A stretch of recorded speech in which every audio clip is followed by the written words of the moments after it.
School class 7। आज हम भूगोल का कौन सा लेसन लर्न करेंगे, रीड करेंगे। उसका नाम है, रिवीजन करेंगे, पर्यावरण। पर्यावरण क्या होता है? पर्यावरण जो किसी भी जीवित प्राणी के जो चारों ओर आने जाने वाले जो लोग हैं, स्थान है, वस्तु है और या प्रकृति है, उसको क्या कहते हैं? हम पर्यावरण कहते हैं। समझ में आया कि पर्यावरण किसे कहते हैं? उसी प्रकार सेकंड क्वेश्चन होता है कि स्थल मंडल किसे कहते हैं? पृथ्वी की ठोस, प्रपटी या कठोर की ऊपरी परत, जो ऊपरी परत होती है, जो स्थल, ठीक है, जो कठोर होती है, उसको कहते हैं स्थल मंडल। समझ में आया? थर्ड क्वेश्चन है वायुमंडल किसे कहते हैं? पृथ्वी के चारों ओर फैली हुई जो वायु की पतली परत होती है, उसको क्या कहते हैं? वायुमंडल कहते हैं। ठीक है। उसके बाद अगला क्वेश्चन से, जैसे विश्व पर्यावरण दिवस कब मनाया जाता है? कब मनाया जाता है विश्व पर्यावरण दिवस? 5 जून को।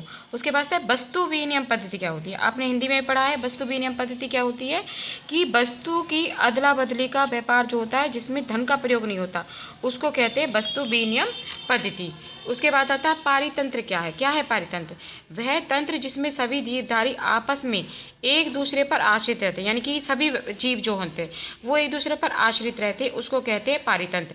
यानी कि हर व्यक्ति एक ना एक दूसरे पर आश्रित होता है, कि किसी न किसी चीज़ पर निर्भर होता है, उसको कहते हैं पारितंत्र। जैसे पर्यावरण के प्रमुख घटक कौन से हैं? कौन से हैं पर्यावरण के प्रमुख घटक? पर्यावरण के प्रमुख घटक 3 वर्गों में बांटे जाते हैं। जैसे कि सबसे पहले आता है आपका स्थल मंडल, ठीक है। उसके बाद है जीव मंडल, जल मंडल और वायुमंडल, ठीक है। तो ये अलग अलग उसमें बांटे जाते हैं। उसी प्रकार जैव मंडल क्या होता है? जैव मंडल होता है कि पृथ्वी का वह संकीर्ण क्षेत्र जहाँ स्थल, जल एवं वायु मिलकर जीवन का निर्माण करते हैं। यानी कि जैव मंडल पृथ्वी का वह संकीर्ण क्षेत्र होता है जहाँ स्थल, जल एवं वायु मिलकर जीवन का क्या करते हैं? निर्माण करते हैं। समझ में आया? उसके बाद एक ये क्वेश्चन है, कारण बताइए। मानव अपने पर्यावरण में परिवर्तन करता है, किस तरह से करता है? मनुष्य पर्यावरण का एक महत्वपूर्ण क्या है? अंग है।